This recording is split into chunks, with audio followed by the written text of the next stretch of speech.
This is Happy Munkey. This is Happy Munkey. Happy Munkey. Happy Munkey. This is Happy Munkey.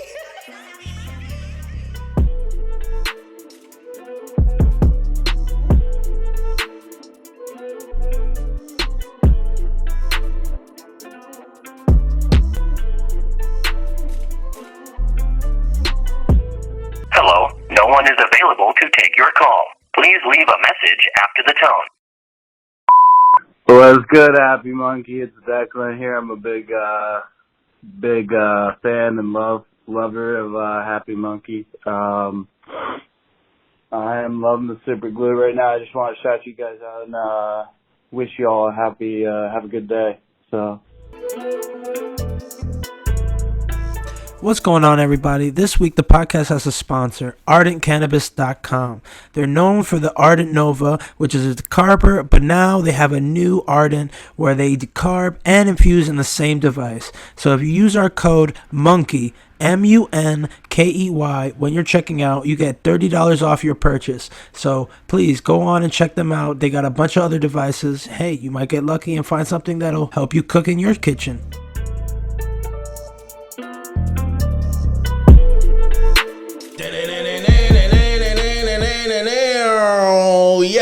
Yes, everybody. Today on the Happy Munkey Podcast, you already know how it goes down. This is Ramon, and we got my man Vlad on the left of me. And today, in the middle, we got somebody super legendary, special, especially to us, because this right here, he's a New York native for real. When you talk about culture, as far as New York City, every type of culture. When you talk about the sex culture, underground sex culture, he's a part of that. When you talk about hip hop, he's been a part of that since the beginning. When you talk about straight up cannabis, he's been a cannabis activist since motherfuckers been having a parade here. He's been involved back when Dana Bill was. The niggas is involved. You know what I mean? So this is a real special guest that we got here today. My friend, my man Vlad, you want to keep on with the details? You know how we do. Yeah, man. And then, like I said, man, you know, this guy has been on it from the boardrooms and the hip-hop to the block.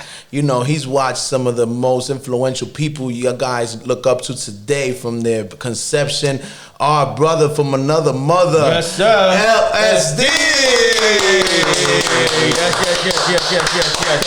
Yes. Thank you very much, man. First, I want to say, thank you for that welcome, man. That shit was beautiful, man, and I know that shit was real love. Absolutely, my fake brother. shit out here. I always love y'all, bro. Nah, that's why we fuck with you, my brother. You've been supporting us since the beginning, so please reintroduce yourself to everybody where they can find you, your social media, all the good shit.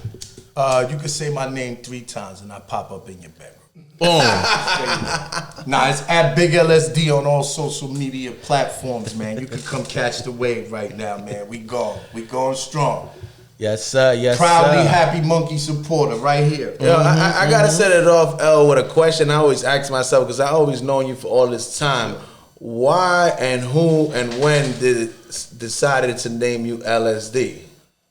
Funny shit. It was a bitch. Talk about it. It was a bitch. We was in school, right? I was gonna beat her up too, right? She put a note. She was like Shonda and LSD. I was like, bitch, I ain't no drug. Right. And she said light skinned Dave, so that shit just Light Skin Dave. Sound like your porn name, man. it is that too, though. But that shit changes though, you know, lick shots daily, love smoking dust back in the days, that shit Change every era. Yeah, but it's still light skinned Dave. That's who I am. That's what I am that. Light Skin Dave. Can't deny that.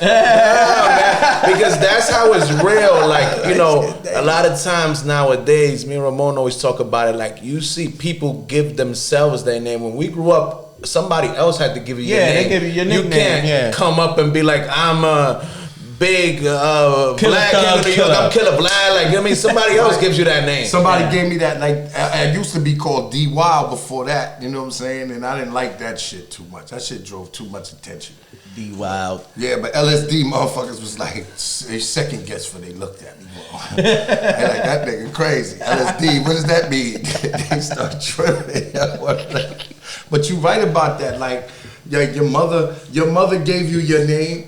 You know what I mean? Who names they self out here? You know know what Yeah, I mean? the I streets. didn't have a mother, so I had a name, but that name stuck to me because that's really who the fuck I am. You know what I'm saying? I'm light skinned Dave, man. Right out here, this motherfucker, man. Yes, sir. Yes, sir. So we ask everybody, since this is the Happy Munkey show, so we got to talk about some sort of cannabis at some point. So please tell us, when was the first time you got high, my brother?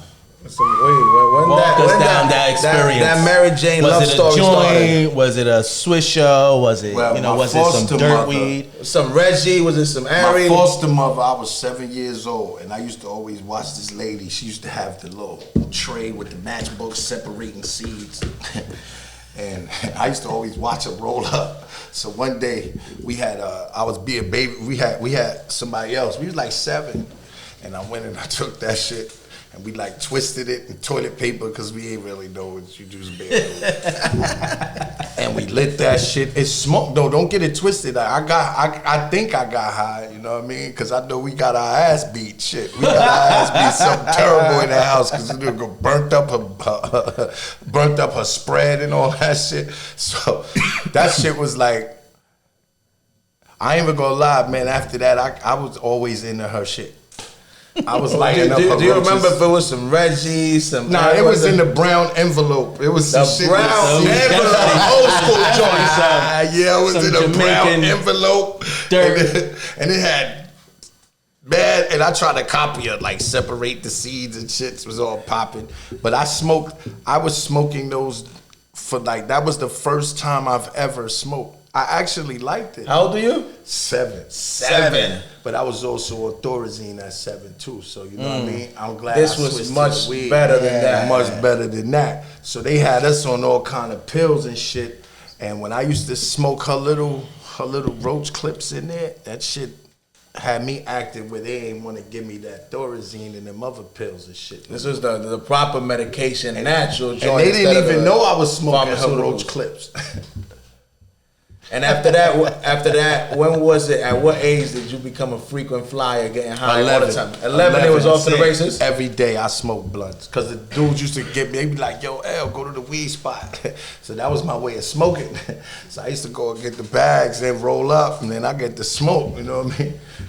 And where was this at that time when you was growing up from 7 to 11 to 12? Where you was at? We in the was city? in Harlem, man, Manhattanville Projects. Harlem, Manhattanville. That's by my hood right there, man. You know, I told you we was close by, yo.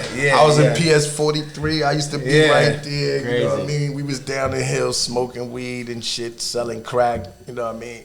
Taking wild. food stamps for crack. Rolling up big ass bags of weed. You know what I mean? It was the greatest. Yo, you at this era. I'm 46, ladies and gentlemen. So I remember, you know me. We used to be like, oh, I hope Miss Johnson starts smoking. We was up here plotting on teachers and shit. 'Cause they had word up. I don't know. Y'all might not know That's about wild. that. Word up. Facts. You know, and around that time, I started exploring a little more because, you know, it started getting deadly around where we were at. You know what I mean? And I had to get out of that zoo.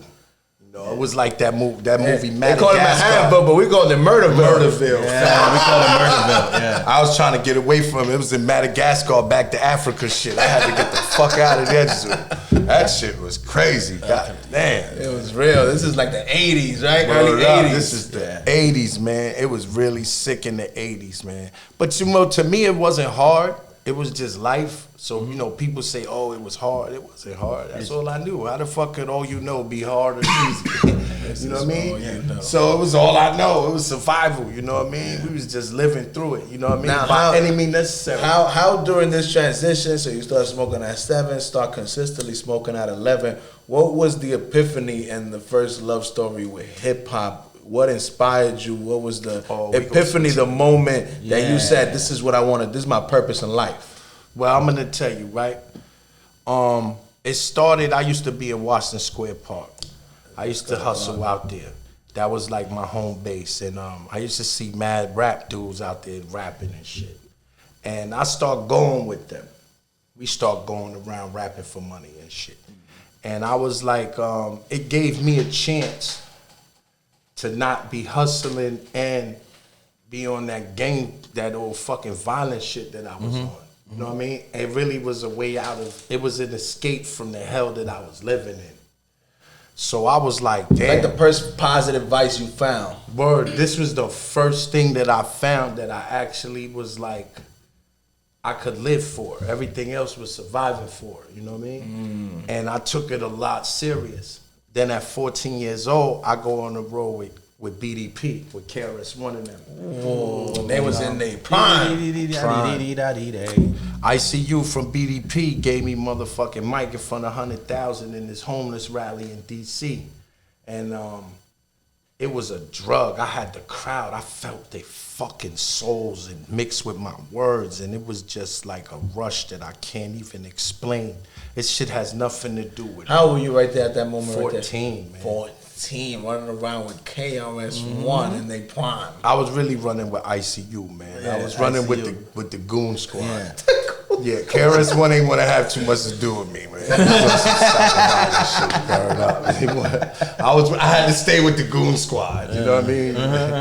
But that must have been like a big like mental transition. And like, you remember what you're telling me, that the hell that you in and what you're going through now, you get the taste of this. How did that change your perspective on life and on the music industry? Well, after that, I started like promoting parties. At 14, I'm handing out flyers and stuff. I'm in it now, so I'm turning away from the street life.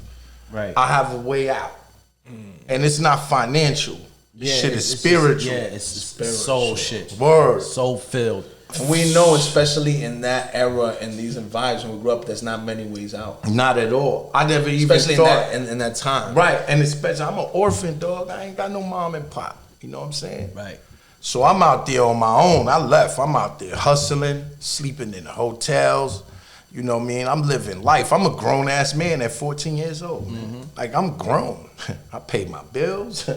You know what I mean? I feed myself. Talk about grow up fast. I have to grow up real fast. Shit. Or you going back in that group home and get medicated up. You know what I'm saying? So me, I just smoke some weed. I'm out there doing my little do. You know what I mean? And I followed this hip-hop shit, man. And at that time, I got to express, you know, of who I am. Hip hop is an expression of your state of mind, of who you are as an individual. So it don't mean gangster or this or that. It just means this is my expression. And I come from an era where they kind of boxed it in, and they was like trying to force you to be a certain way, and I kind of got blackballed because I started like popping off on all the record people and shit. So now I found a new enemy to fight. You know what I mean? So I'm gonna defend my shit regardless. If it's my block, if it's my music, if it's my life, if it's my friends, if it's my family, I'm the defender. You know what I'm saying? You know, everybody ain't that. I gotta be that. That's all I know. You know what I mean? At that time, I remember, if I'm not mistaken, the whole battle thing was a big thing. Did you ever get to engage in that? Nah, man, I was the king of that. Ooh. I was the king of that because, see, me, dudes couldn't say certain shit. I knock them out. I knock them the fuck out. Oh, gangster bomb. That's my talk. Because, see, it's real. Shit was real back then, man. You fuck around and die. You know what I'm saying? So I bet, as soon as you talk anything than rap shit, I'm popping. You know what I'm saying? I used to be with Mad Do Most Def, Supernatural, Karate Joe. That nigga Mad Skills. Walk us through like especially for the people watching, because they don't understand how it was back then. Yeah. Like, let's say, give us an analogy of like one of the most memorable battle joints, how it was, where it was, how the vibe was. Oh man, I could give you one of many. So like at any given time, you could be in Washington Square Park and you'd see Mos Def and Talib and fucking Super Nat, Karate Joe, you'll see Skills, everybody in the same cipher rhyming. And it'd be people that was not from around there. We didn't live there, but this was our home. You know what I'm saying? This was a place. How about the crowd watching those people battle? How was it? Crowd was crazy. Everybody be surrounding. It'd be like, if you ever been to Washington Square Park and see them looking at the comedians and shit, it'd be like that. And it would just... Real New York shit. Real New York shit, New because York shit. That's what made us dope out here, sparring. We out here battling. That's like sparring for a fight. Iron sharpens iron. Word up. So we up there. This is like some of the greatest legends nowadays. You know what I mean? Like me, I'm the closer. You know what I mean? So when dudes come over and they act up and they come with that next shit, that was for me. That was for you. When they would start talking about all of that Miss Fat Booty and all that other shit, I was quiet. But when somebody start talking that tough Tony shit, now it's my turn. You know what I mean? Exactly. And that was it. So it was a role for everybody. And it was just the most beautiful era in hip hop because this was like, it might have saved him from an abusive family. It might have saved him from a drug-addicted family. It saved me from medication in a group home and selling drugs and shooting niggas and so on and so forth. And so that situation right there was saving people's lives and giving people an out of their horrible situations is something to look forward to. Hip-hop was the only thing in the history of black people in America since slavery that was for us. Then bothering them dudes, started some shit. They said, all the gangs, yo, stop fighting, let's do some other shit. Because let's keep it official. Yeah, they was on their tribe shit. Everybody can't go get a job. Everybody can't go to school. Everybody can't be normal. You know what I'm saying? So what of us that come from where we come from, where we got? So they had some shit for motherfuckers like that. Breakdancing, graffiti, and rapping, right? And that's for the rebels. Yeah. This is rebel music. This is rebel music. Word up. I'm not going to go and pledge allegiance in class and do your fucking 1 through 12th grade because the most genius rich people ever, they fuck school and they did it on their own, man. So how they going, you know, then they just started taking it from us. Commercializing it for this and that. Now it's for these motherfuckers that live with their mom and pop. They went to Ivy League school. This shit wasn't for them. This was for my man that was on the block. He got dyslexia, really. His mom's a crackhead, and that's that music for him to go and eat off of. You feel me? And they took that from us. That's the only shit ever made for us. That's crazy. I never looked at it like that. That's a good, it really way is. to Facts. put it. You know what I mean? Came from pain. It's like blues and shit. Facts. And blues wasn't even built for us. You know what I mean? The niggas didn't say, yo, guess what? We gonna do this because we ain't shit but a bunch of gangbangers. And we gonna say, we're gonna dance, rap, and sing and make money off of this instead of killing each other.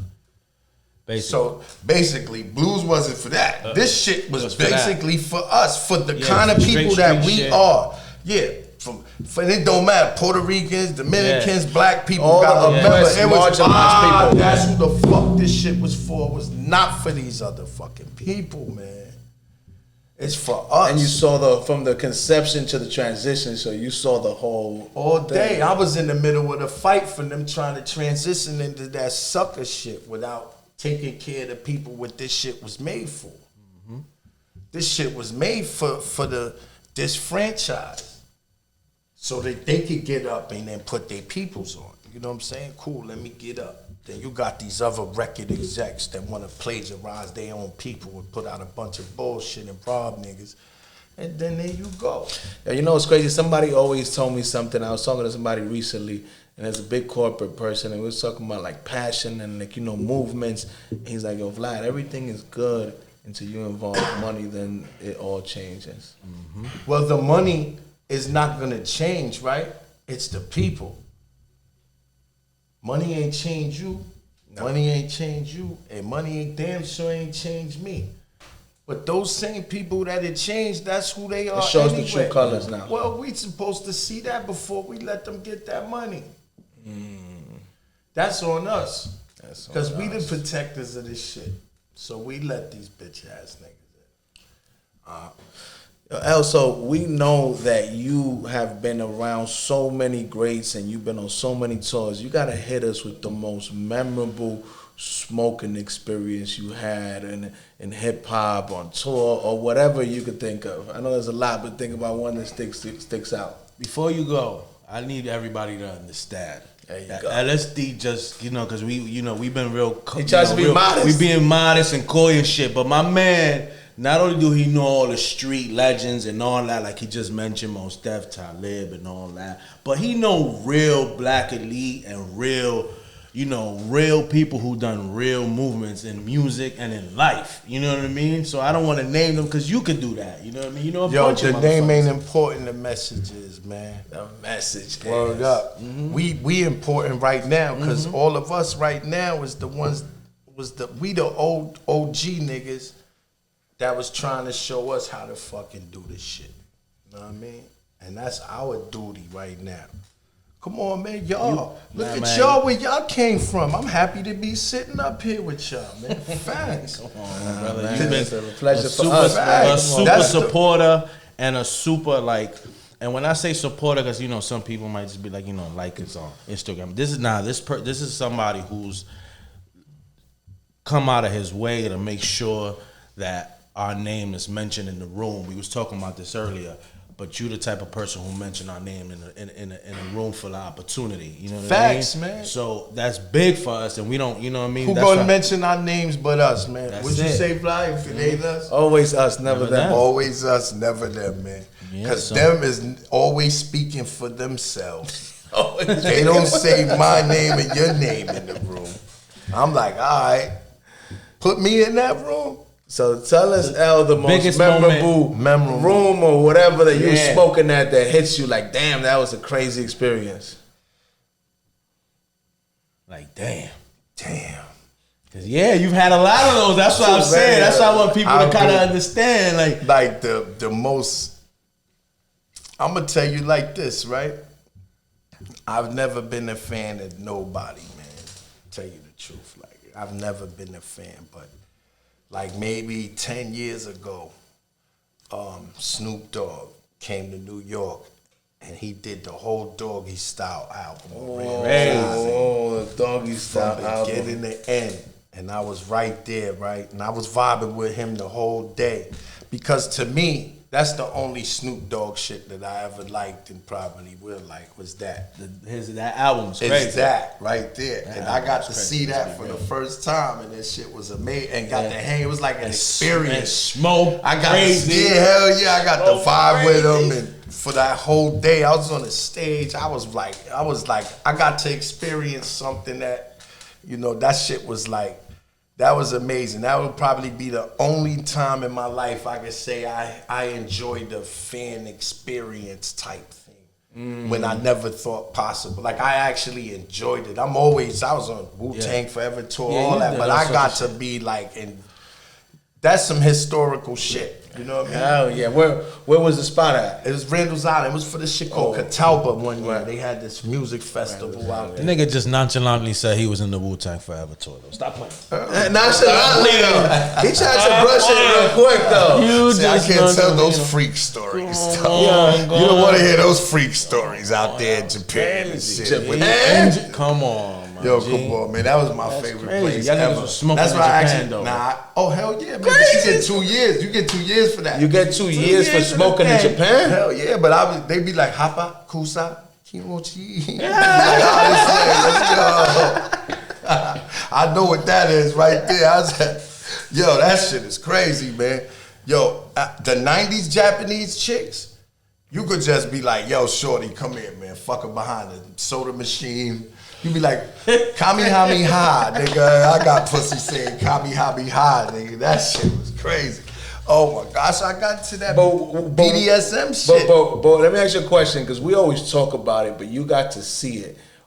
Like, the Wu-Tang is like got a big fans in Japan. Like, yo, this motherfucking group has a cult following like the Grateful fucking Dead.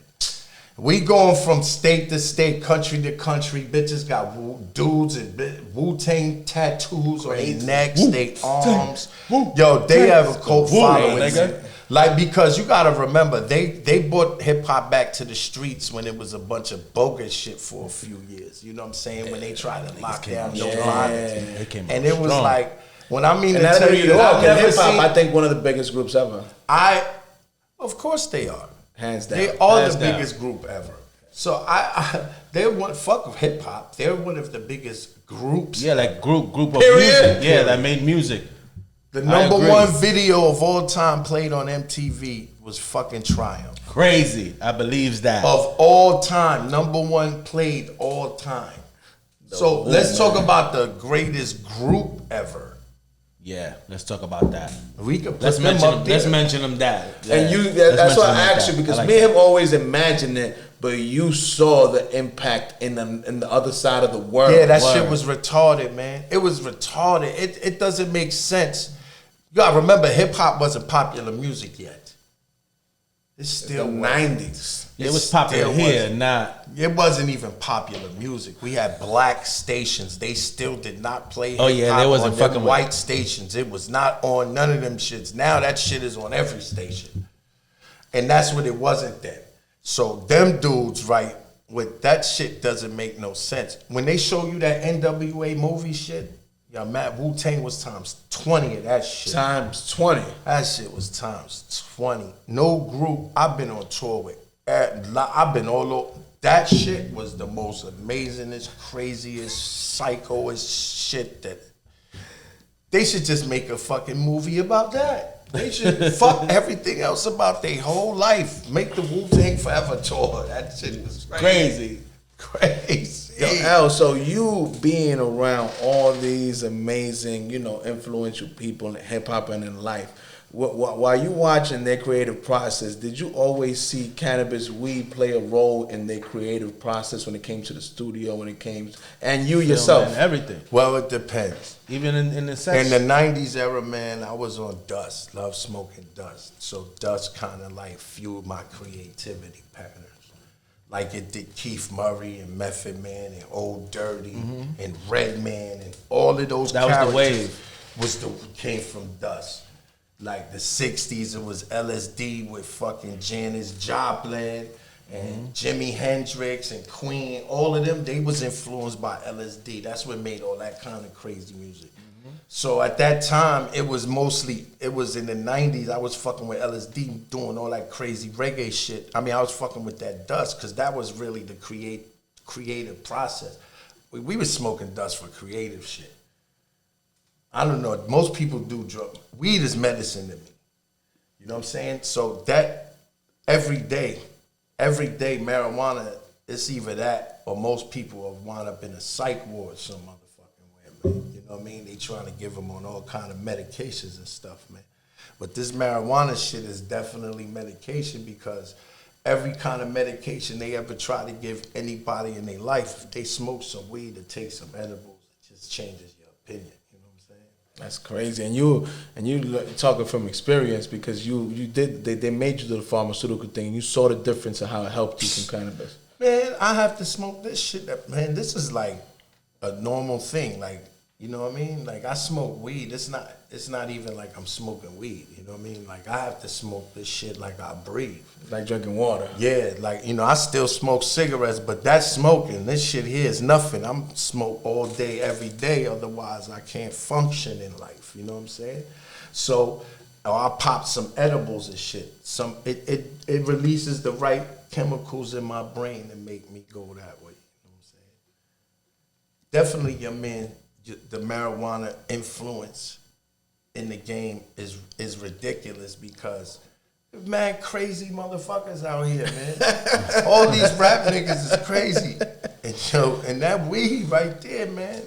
Y'all know we can't act crazy on weed, man. No, of course not. But that's why I asked you, because you've been around all of them, and you know in the studio if they was lighting up or not, or oh man, everybody lit up. But you gotta remember the influences and the different kind of shit.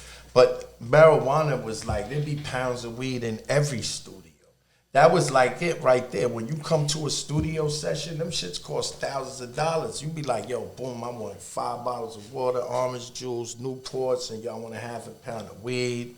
And all that's that like shit. 101. Yeah, that shit got to be there. You know what I'm saying? That shit like, Got to be there. Got like to water. be there. Yeah, man, like that's the difference. Make sure you get the waters in the half a pee, my G. I don't forget about that. Yo, they gotta have that. They make Yo, sure you that gotta have a shit- half a pee next time, the next session, man. This ain't working out, man. Next time we go on tour.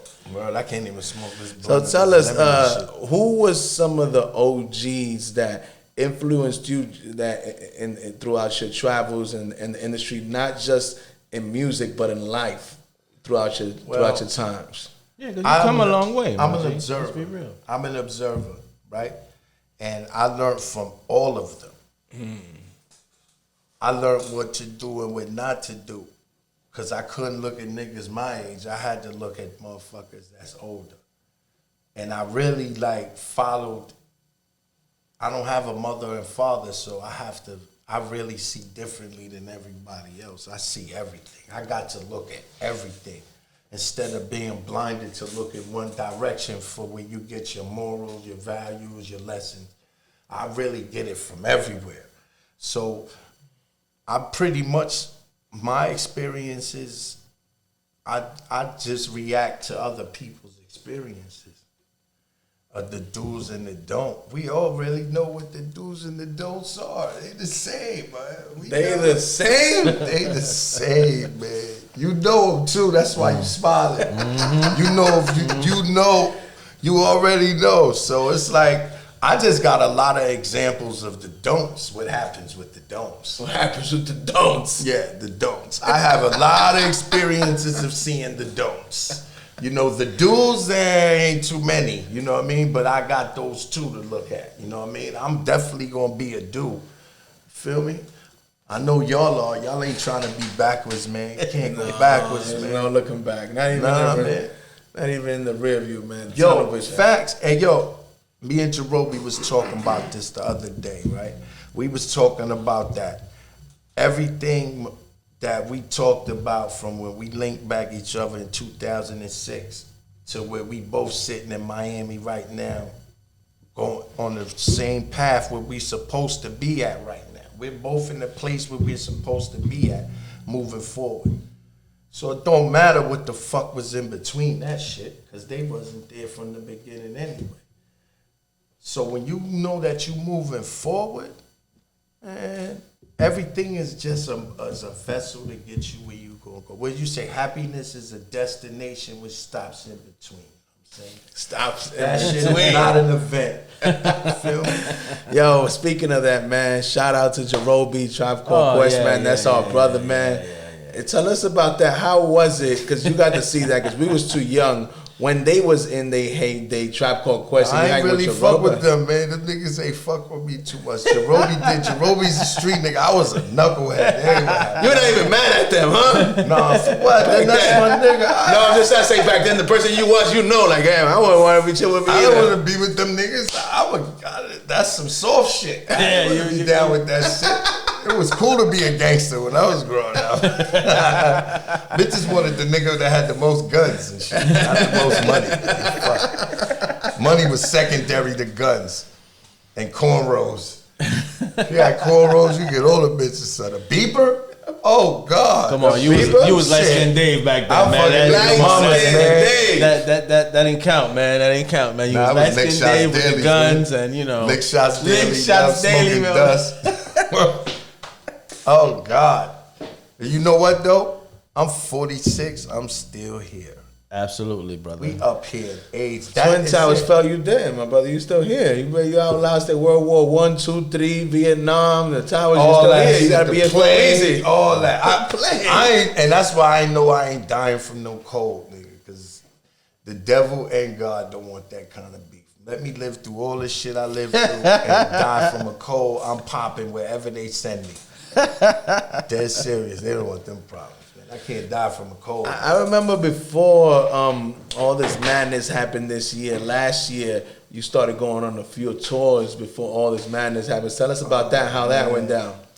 Man, I was going on tour. I went on tour with Jerobi a couple times. I did this thing for the Native Tongue Fest. Okay, I went to D.C. You was there. There was a video we got, and you in this. You puffing out in the Lincoln Memorial like this. At the end, it's called by the White House on YouTube. Yo, nah, by the Lincoln Memorial. We was right there in the Lincoln Memorial. Smoking. Yeah. Crazy. Happy Munkey represented in there too. Yeah, we was there, man. That was mad love. We got Happy Munkey in both my videos represented. Shout out International P, man. Absolutely. Shout out International. That nigga crazy, man. Where they can find that video at, man? Where on YouTube? Yo, you can find that shit at Big LSD on YouTube.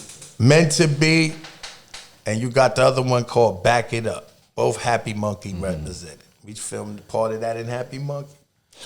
You know what? I was talking earlier to your boy Gaddafi tragedy, and I feel like right now, because everything that happened from COVID to the George Floyd shit, I feel like, you know, people starting to wake up, and I feel like musically, it's like, you know, I think it's about the shift from that commercial and that whole wishy-washy stuff to like more real music, because of like everything that's happening right now. It's giving people a wake-up call and popping them out of the La La Land bubble.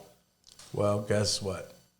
Now you got the internet, so basically anybody that can kick what they want could be heard.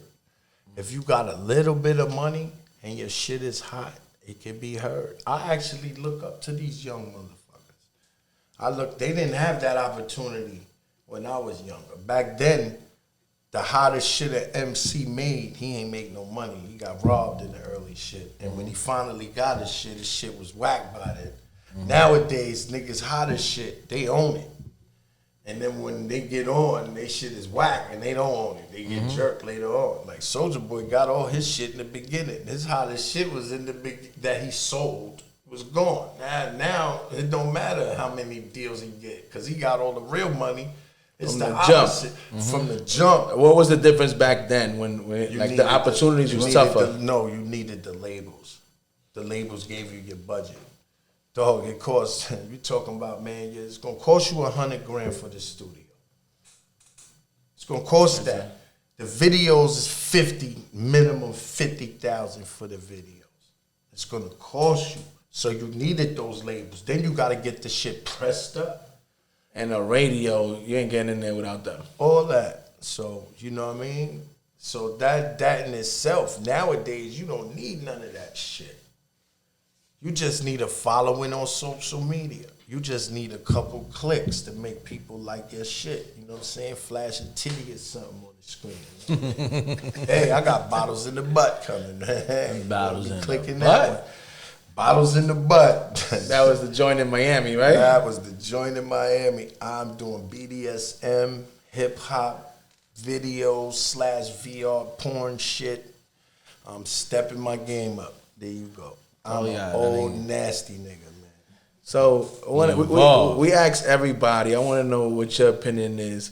How was it the first time you found out a Happy Munkey in the events and the vibes?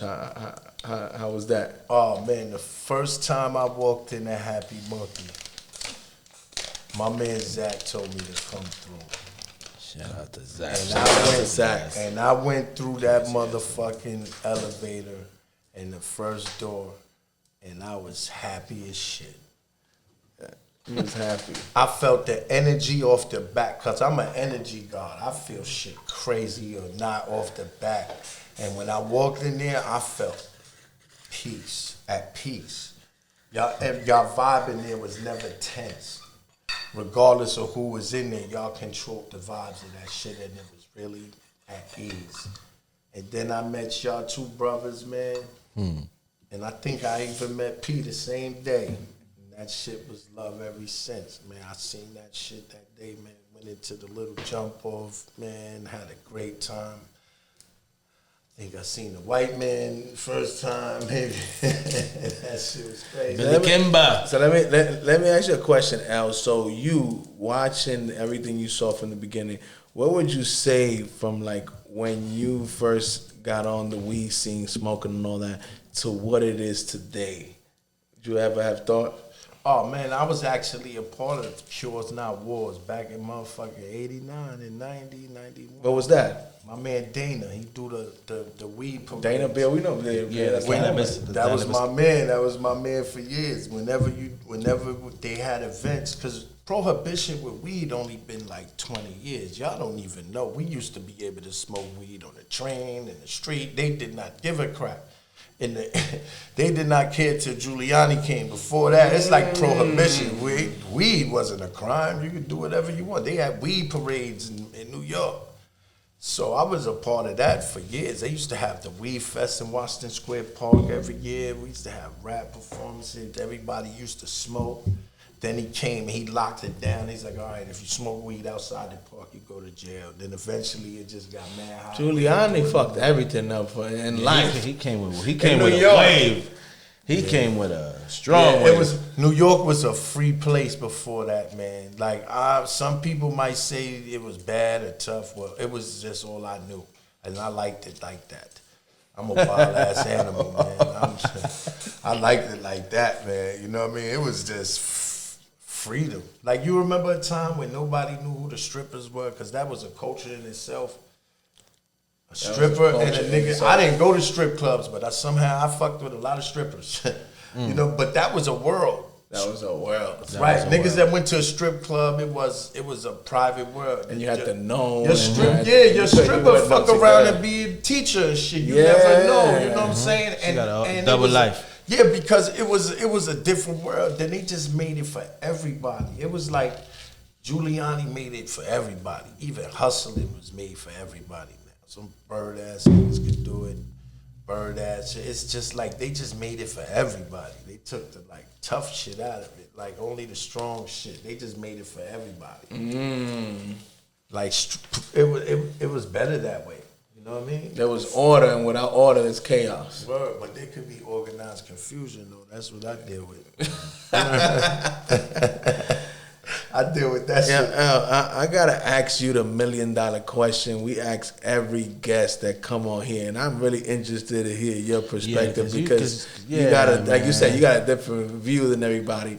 If you had to describe Happy Munkey, the movement, the wave, everything you know about it in one word, podcast, what would it be and why? Couture. I said that Couture. shit. Nobody ever used that. Why couture? Because nobody, this just can't be duplicated. It never was. It's one of a kind. It's original. That's ill right there. Never heard that one. Where's it at? Couture. You heard? Ralph Couture. Where's it at? I take that. Where is the carbon copy? Where's the imitation? Where could it came from? This is an original fucking thing right here, man. Like I said, I walked up in there, I felt word, and that's very hard to do for a nigga like me without having his antennas up. You know what I mean? Exactly. That's very hard, and meeting the people that you had in that place all the time, and the people that you guys deal with all the time, man. Happy Munkey is the shit. Love. No, thank you for those kind words. Plug. That shit is for real. Yo, wait, let me ask you a question. So This is the first I like this. How does it feel to be interviewed in the Forbes magazine? Tell me that one, Mr. Vlad. Can I please have an answer? I feel good, man, because it's just like, you know, I'm just a kid from Harlem, Hamilton Heights, 139 in Broadway, never have from the bottom of economic society, we never thought for something that we used to get arrested for like 40 times a year that we'd be in a magazine like that. Oh, that was crazy. You told me that, I'll tell you you're a liar, Did you hear that, ladies and gentlemen? The Forbes magazine. Forbes, ladies and gentlemen. Nothing else to talk about. We must be doing the right things in life. Because we're all sitting here laughing and joking and talking about good things. Word up. Yo, somebody gotta to reap. Yo, listen, man. Our lives been hell most of our lives. You know what I'm saying? And right now, I'm living. You know what I mean? And I'm living because the things that they use to make our life hell is what's making me my money nowadays.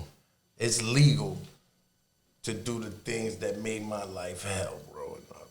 I don't have to do some of them, but it's just basically like that. You know what I mean? And I like that.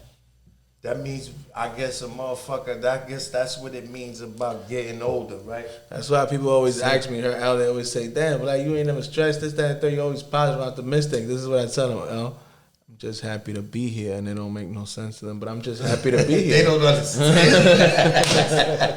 Yo, I'm just happy to be here. That's it. Making bottles in the butt videos. I'm happy. Yo, L, man, before Definitely. we go, you gotta tell Tell everybody what One should more they time. expect for the rest of 2020 from LSD, and where could they find everything? Crime Constituents album by Tragedy Gaddafi, executive produced by LSD. It's going down. And the white LSD is going down. Traj, he got Styles, he got Raekwon, all that. Then you got the No Love Songs, Bottles in the Butt video coming out. Starring LSD and a bunch of butts with bottles. It's going to be insane. We got the VR version, we got the Pornhub version. And if this Corona ever, then we could get back to the freak show that I usually do. We gotta worry about that. You know what I mean? Ladies and gentlemen, we gave y'all a treat. I hope y'all At Big appreciate it. LSD on all social media platforms. Which one again? At Big LSD. That's it. Big. I'm a gram head. I be on that Boom. shit. Listen, guys, everybody out there, Happy Monkey World. I hope you Yes, appreciated yes, all yes. the This was a jewels good that one. this legend came and Yeah, dropped this is on funny. y'all, This is man. my G. Because this is definitely a rare moment, one of the highlights for us, man. Because not too many people have the perspective that this man has and the experience. So Yeah, we thank like you, to Al. we like No to shine problem. the I light done on my talked to them friends, for 2-3 man. days. They gotta cut me the fuck off. I got some shit. Don't play with me. I talk about a whole bunch of crazy shit. That's next time though. This was vacation LSD. Thank you, Al, Thank man. you, Come on, man. man. You've been Thank supporting us you, since the man. beginning. So Thank you already you. know it's our pleasure to shine some light on you however I we can. appreciate my brother. y'all, You know what I man. mean? So And that's vice versa, man. We gonna have this shit up in the studio, man. They gonna Lit. see. Yeah. When you come to my studio, it's called Shit, man. we You could do gotta a get Happy Happy Monkey Monkey podcast. trays and grinders that is inside of your bill. Oh, yes, I'm sir. tell you right Yes, now. sir. Ching Yes, sir. ching. definitely have. We got Amenity Studios in Dumbo, Brooklyn. There you go, Brooklyn. There you go.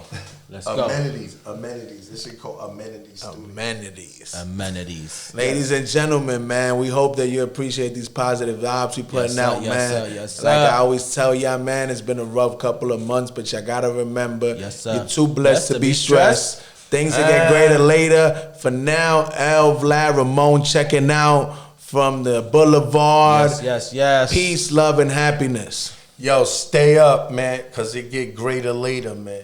Only the strong survive, man. Facts. That shit is true. Peace. Word up. What's good, everybody? This is your nigga Ralph, trying to keep you fresh with the info from Happy Monkey every single podcast. You already know what it is. If you haven't followed us yet, follow us on Instagram at @happymonkey_ or Happy Monkey Goodies. Now remember, that's monkey with a U. Also, if you haven't checked us out, we're on YouTube. So check out our channel, Happy Monkey TV. Keep us current, live, and everything with the culture.